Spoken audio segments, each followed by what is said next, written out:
Porque la educación es el camino hacia la paz. Nosotros vamos donde están las historias, buscando la verdad de maestros que hacen grande Colombia. Y todos sus protagonistas tienen su espacio en Encuentro. A todos los maestros del país, muy buenos días. Sean bienvenidos a una nueva emisión del programa institucional de FECODE.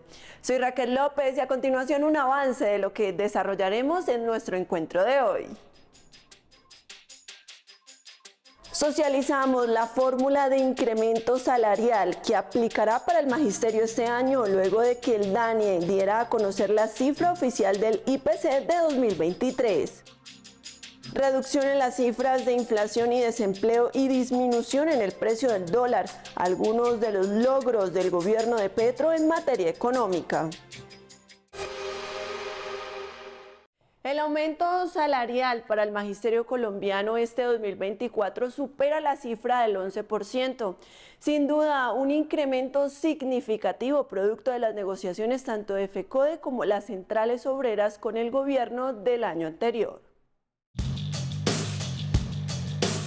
Tras la publicación por parte del DANE del IPC correspondiente a 2023, es posible establecer cómo quedarán los valores en la fórmula del incremento salarial de los docentes para 2024. Primero debemos explicar que el principio de esta fórmula es el acuerdo entre las centrales sindicales, incluida la CUT, y el gobierno nacional en mayo del año pasado, donde se estableció el aumento salarial para los trabajadores estatales en 2023 y en 2024.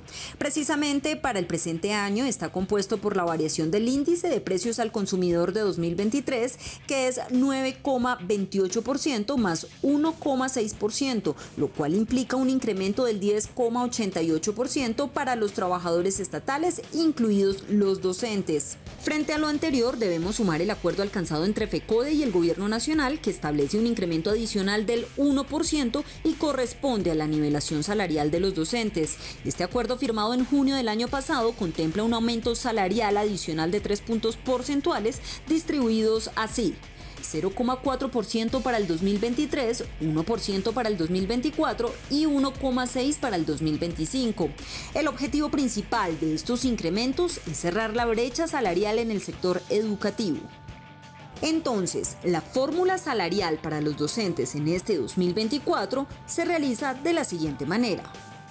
Es importante destacar que este porcentaje se aplica sobre el salario base del año 2023, que ya debe incluir la nivelación salarial del 0,4% y que se denomina en el decreto como bonificación docente con efectos fiscales a partir del 1 de enero de 2023 y que a la fecha varias entidades territoriales aún siguen sin cancelar a los docentes en una vulneración del derecho al trabajo.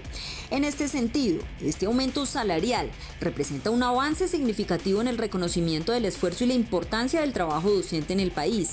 Desde FECODE se hace un llamado a los docentes a no dejarse desinformar con datos que circulan en las redes sociales y que no tienen fundamentos. Asimismo, invita al gobierno nacional a la pronta emisión de los respectivos decretos con las tablas salariales y a las entidades territoriales a cumplir con sus responsabilidades y a pagar a los docentes sus emolumentos de forma oportuna.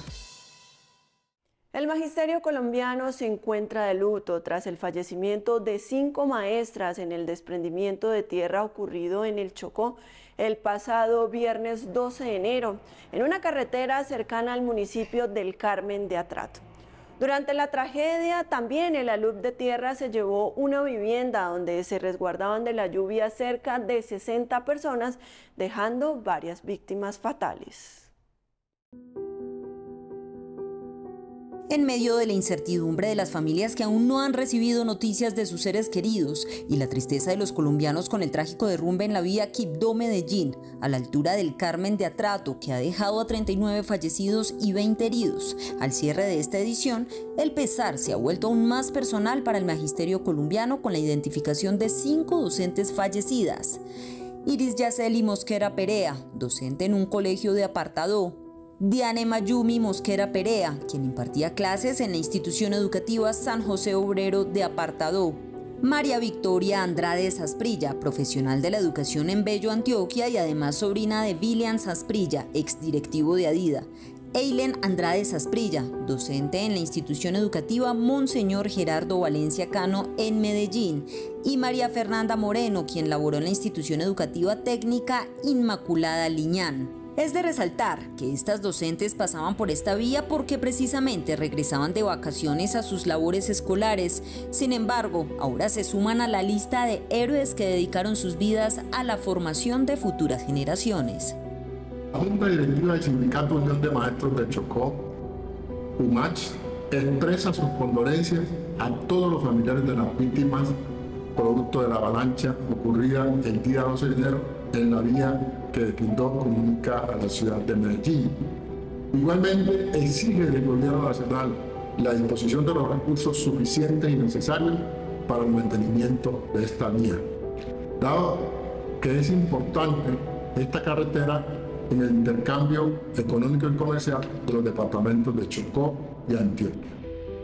El Magisterio del Departamento de La Guajira, la Asociación de Trabajadores de la Educación de La Guajira, la institución Inmaculada Liñán del municipio de Uruguita, enviamos nuestro más sentido mensaje de solidaridad con el más profundo pesar por la sensible pérdida en el siniestro vial en carreteras que comunican al departamento del Chocó con el departamento de Antioquia, más concretamente en el Carmen de Atrato.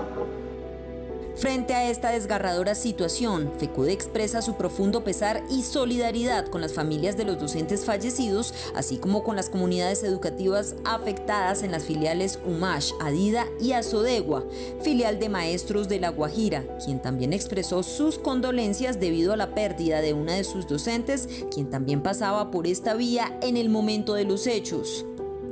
Compartiendo el dolor y buscando consuelo en la memoria de aquellos que dejaron un legado imborrable en las aulas de clase, la Federación ratifica su respaldo al Gobierno Nacional por su pronta respuesta y presencia en la zona de desastre, la oportuna declaración de desastre natural, junto con la movilización de recursos y medidas urgentes que reflejan un compromiso tangible para abordar las necesidades apremiantes en Chocó y Antioquia. Esta semana, en reunión con el Ministerio de Educación Nacional liderado por la ministra Aurora Vergara, la Comisión Asesora de la Enseñanza de la Historia recibió respaldo por parte del Gobierno Nacional para realizar el proceso de socialización de las recomendaciones de la enseñanza de la historia en el país.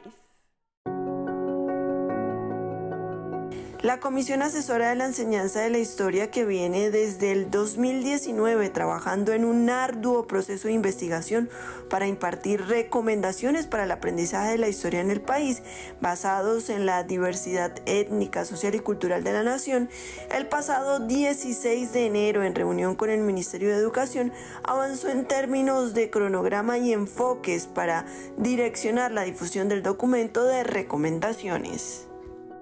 Balance de la reunión, que es la primera que tenemos con la ministra de Educación, Aurora Vergara, y todo su equipo de aquí del ministerio, pues es un balance satisfactorio en el sentido en que encontramos, digamos que un ambiente muy favorable respecto a lo que se requiere para continuar. Como les comentaba ahorita, pues todo va enfocado a trabajar en pos del ajuste, revisión o modificación de los lineamientos, y en ese sentido uno de los principios sobre los cuales se basa el documento de recomendaciones está en el planteamiento de unos enfoques para el trabajo justamente de la configuración de pensamiento histórico.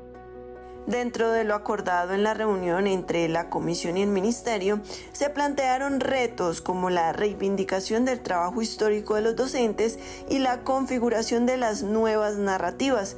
Esto con el propósito de contribuir a la transformación real de la enseñanza, teniendo en cuenta que la historia es contada por todas las voces y actores de las diferentes comunidades en el país. Nos queda es como articular un poco de pronto respecto a los intereses que tenga el ministerio con nuestro plan de acción para que ese cronograma surta unos resultados. La mayor expectativa que nos queda de esta reunión es que es muy probable que durante este mismo año 2024 ya se avance de la expedición de las recomendaciones hechas ya hace 2 años, avanzar ya de una manera muy concreta en la cuestión de la revisión, ajuste o modificación de los lineamientos. Cabe resaltar que la comisión busca construir lineamientos curriculares que permitan consolidar un componente integral educativo con enfoque territorial, ambiental, de género y antirracial, más no normativas de cómo enseñar historia ni impulsar imaginarios de adoctrinamiento. Esta comisión contó con la participación de diferentes actores y es el resultado de 28 sesiones de reflexión, análisis y discusión de temáticas, conceptos y dinámicas de la historia de Colombia y las ciencias sociales. Con el fin de la administración de Claudia López, nos dimos a la tarea de indagar cómo le fue a Bogotá en materia educativa durante estos 4 años. Esto teniendo en cuenta la actitud displicente de la alcaldesa con los docentes de la capital y las políticas de privatización de la educación que caracterizaron su mandato. ¿Qué también le fue a la educación, especialmente a la pública y al magisterio con Claudia López? El balance no es tan positivo como ella y su secretaria de Educación lo mostraron al final de su administración. Claudia López en campaña hizo unos compromisos que garantizaron que buena parte del sector del magisterio la acompañase para que llegara a la Alcaldía Mayor de Bogotá. Pero en el desarrollo de sus actuaciones como alcaldesa mayor de Bogotá le fue incumpliendo a la educación y a los educadores, principalmente en la forma como se relacionó con ellos. Sí crecieron las infraestructuras escolares porque el Consejo de Bogotá le garantizó sus recursos. Además, la alcaldía de Claudia López no cumplió con el pliego de peticiones de la ADE en aspectos importantes como jornada única, educación inclusiva, estabilidad de los trabajadores de la educación, formación docente, jornada laboral, así como el articular la educación de los jóvenes con las universidades públicas. No aumentó la planta de personal docente y no mejoró el PAE. Para colmo, el fantasma de la privatización sigue rondando a la educación pública en Bogotá. Entonces, la preocupación mía, lo reitero, es que los nuevos colegios que vienen a ser inaugurados, seguramente unos en el 2024, 2025, 26 y otros que el Consejo apruebe a solicitud del gobierno distrital, no vayan a quedar en la administración de la educación privada en lo que se ha denominado históricamente los colegios en concesión. El exconcejal concluyó que Claudia López le falló al magisterio porque incluso reprimió sus huelgas y trató de avanzar sin cumplir las metas en temas de infraestructura educativa. Para la historia quedará la posición terca, riesgosa y arbitraria en 2020 de imponer el regreso presencial a clases en pleno segundo pico de la pandemia y sin garantizar las condiciones mínimas en las instituciones, mientras se gastaba una millonada en los espacios de Corferias que nunca se usaron. Es momento para que la profesora Marta Rocío Alfonso Bernal, secretaria de Relaciones Internacionales de FECODE, se dirija al magisterio colombiano con información de interés nacional. Un saludo al magisterio colombiano. Iniciamos un 2024 con muchas expectativas frente a los cambios que hoy requiere el país. La campaña contra el gobierno de Petro y las reformas tiene un interés y es preservar el atraso, la desigualdad y el abandono de las regiones y de los sectores más necesitados. Por eso FECODE, en defensa de los derechos del pueblo, le apuesta a estas transformaciones sociales y movilizará a las poblaciones para el respaldo en estas reformas. Se realizó la reunión de seguimientos de acuerdo entre el Gobierno Nacional y FECODE. Entre estos puntos a resaltar tenemos el curso de los 8.000 tuvo un concepto de inviabilidad por el Ministerio de Hacienda. El Ministerio de Educación se compromete a buscar otras soluciones y salidas para el retroactivo de noviembre a abril del año anterior. En cuanto a lo de formación docente, se manifestó las dificultades que ha habido, pero también la necesidad de ampliar la oferta y hay un compromiso de acelerar programas y procesos con las universidades para que se amplíe esta oferta de virtualidad para doctorados y maestrías y la próxima convocatoria que se va a abrir sea mucho más amplia y fuerte. Frente al ascenso y la reubicación salarial, se está en el proceso de contratación de la universidad que va a asumir el proceso. Igualmente se tocaron muchos aspectos que daremos informe en el transcurso de la semana para que se tenga en cuenta cuáles fueron las posibilidades, apuestas y avances. Uno de los aspectos que más afecta a la vida diaria de los colombianos es el bolsillo. Por ello, el sinnúmero de medidas y políticas que el Gobierno del Cambio ha venido impulsando en materia económica ya comienza a impactar el panorama financiero del país. A destacar el retroceso de la inflación y la revaluación del peso colombiano.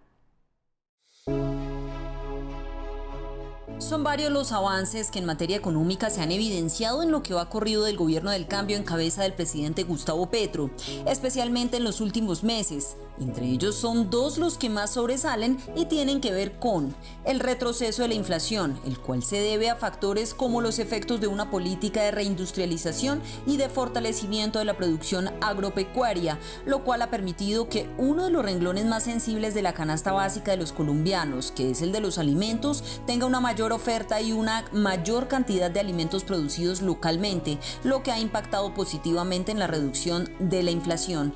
Asimismo, el tipo de cambio y la retracción del tipo de cambio es otro de los logros económicos a destacar. La revaluación del peso colombiano, en la medida en que eso está explicado en dos fenómenos. Uno, una mayor estabilidad de la economía colombiana que atrae varios, digamos, un flujo constante de dólares. Y dos, una reducción de los niveles de riesgo de la economía local. Independientemente del debate que se esté dando en Colombia, encarnizado por una oposición que para mi juicio está bastante desenfocada. En los mercados internacionales Colombia tiene unas muy buenas calificaciones y digamos eso ha tenido un efecto positivo en una reducción del precio del dólar y pues digamos eso impacta directamente en las importaciones.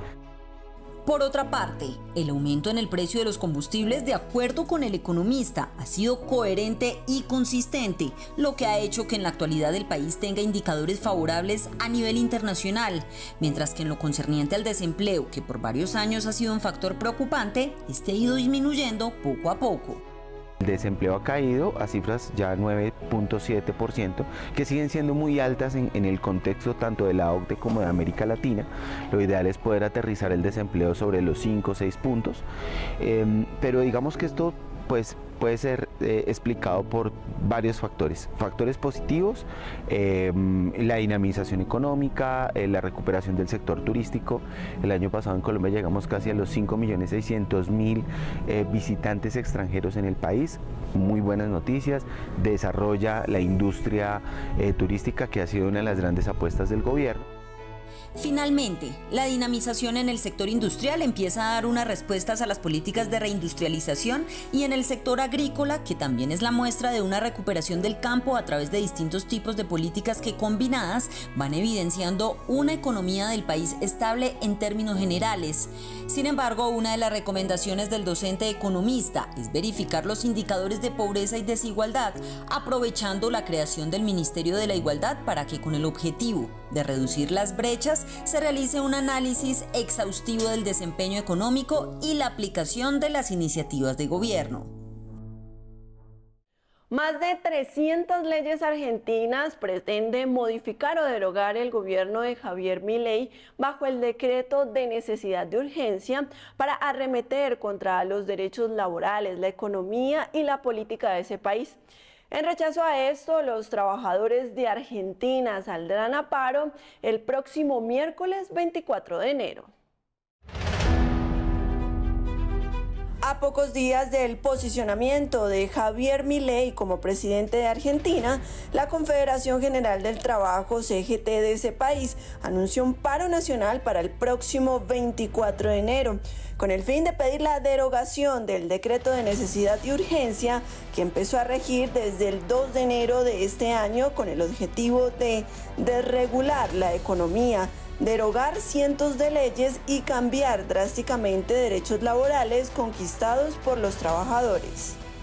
Prácticamente se elimina el derecho de huelga, las indemnizaciones estaban protegidas por una serie de leyes que impedían el despido sin causa, se elimina eso, el pago de las multas que debían abonar las patronales cuando los trabajadores eran despedidos y tenían años de trabajo en negro, eso también se elimina. Durante el paro participarán distintos sectores de trabajadores, entre los que se destacan los maestros por su gran incidencia de lucha para impedir mediante las movilizaciones las decisiones arbitrarias del actual gobierno.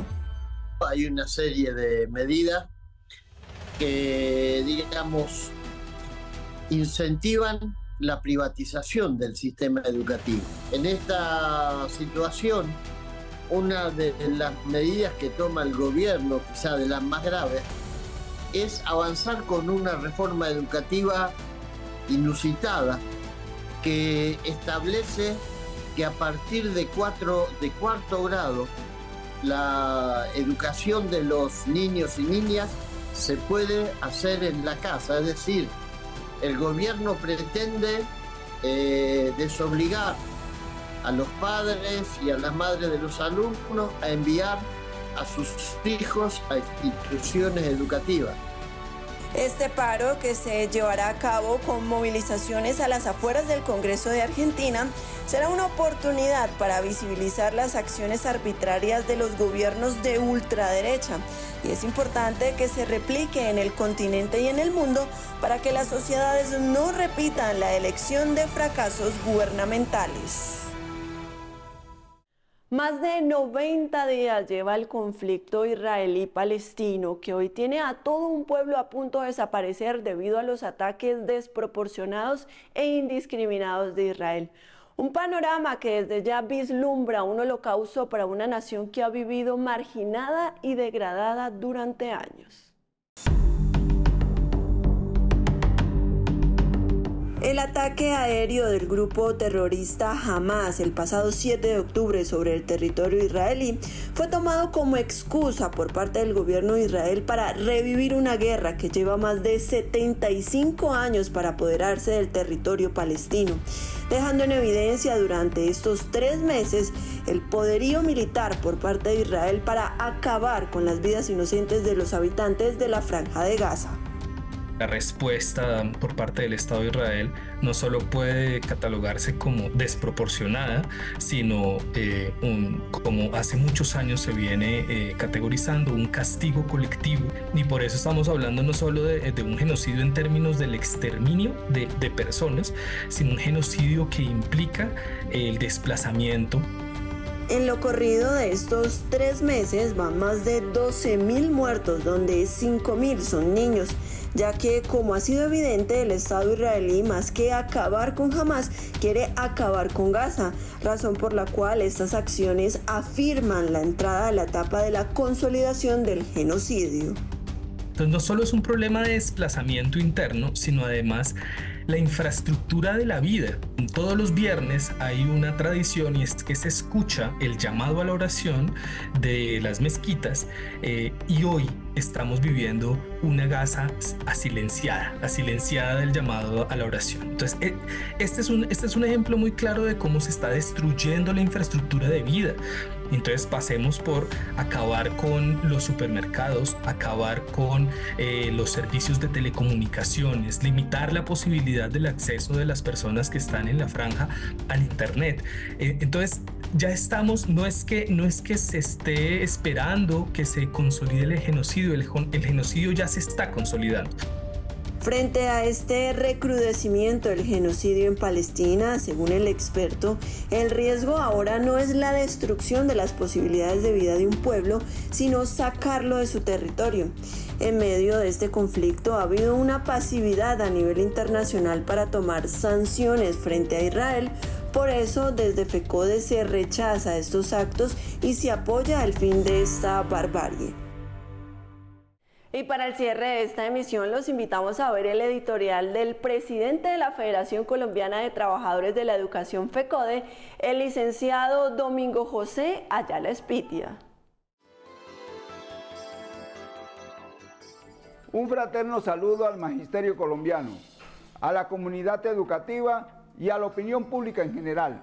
El Comité Ejecutivo de FECODE inicia desde el día 16 de enero una reunión ordinaria para organizar y planear todo lo que tiene que ver con los aspectos estatutarios, lo que tiene que ver con construir una planeación nacional que nos posibilite asumir responsabilidades cohesionadas, una reorganización para que podamos, entre todas y todos, con las filiales de FECODE, asumir la tarea de defensa de la educación pública, de los derechos del magisterio y sobre todo para exigir el cumplimiento de los acuerdos pactados FECODE-Gobierno Nacional. Por ello es importante tener hoy una información de cómo va el modelo de salud. Por eso es importante en el sentido de que escuchamos a los estructuradores para mirar incluso cómo es que vamos a asumir esta gran tarea, porque es la tarea de la vida, lo que tiene que ver con la salud y la seguridad y salud en el trabajo. El 17 de enero asumimos la Comisión de Salud, Prestaciones Sociales y FOMAD. Allí son 11 puntos que necesitamos concretar. Lo de salud, lo que tiene que ver con la reforma al 1655, lo que tiene que ver con las afiliaciones, la corrección de los regímenes prestacionales. Estos son asuntos importantes que tenemos que concretar y por eso asumimos una tarea que tiene que ver con corregir los regímenes prestacionales de muchos maestros que están mal afiliados, lo que tiene que ver incluso con la deuda en materia de pasivos prestacionales. Es importante continuar en esta brega porque no simplemente hemos tratado este tema en estos acuerdos pactados gobierno FECODE, pero también hemos venido asumiendo lo que corresponde al seguimiento y cumplimiento de los acuerdos pactados FECODE-Gobierno Nacional. El 18 de enero asumimos esta tarea con el Ministerio de Educación Nacional, donde allá hay unos avances, pero todavía requerimos que se continúe en este gran proceso. Hay un bloque importante que necesitamos asumir, el bloque jurídico, donde están los estímulos para los maestros del 2277, lo que tiene que ver con los derechos políticos del magisterio y lo que tiene que ver con el retiro voluntario compensado. Vamos a asumir esta tarea. En el balance que estamos haciendo necesitamos profundizar esta serie de aspectos importantes que tenemos que seguir planteando. Compañeras y compañeros, este comité ejecutivo, conjuntamente con las filiales, vamos a asumir la tarea de la defensa de la educación pública. Vamos a concretar los 50 puntos que tenemos pactados con el gobierno, pero algo también importante que hemos dicho, lo de política pública educativa. Vamos a trabajar por mejorar la calidad de la educación y una tarea importante, además del proyecto de ley estatutaria del derecho a la educación, es la reforma constitucional al sistema general de participaciones. Si no hay recursos, toda esta serie de expectativas que tenemos no va a generar posibilidades de resolver aspectos que tienen que ver con la educación pública. Estemos pendientes, los declaramos en estado de alerta para todas y todos. Un feliz fin de semana. Recuerden visitar nuestras redes sociales, Facebook, X, Instagram y TikTok y estar al día con toda la información oficial de la Federación a través de la página web www.ofecode.edu.co. A ustedes gracias por su sintonía y nos reencontramos el próximo sábado a las 7 de la mañana por Teleantioquia. Feliz día y feliz fin de semana.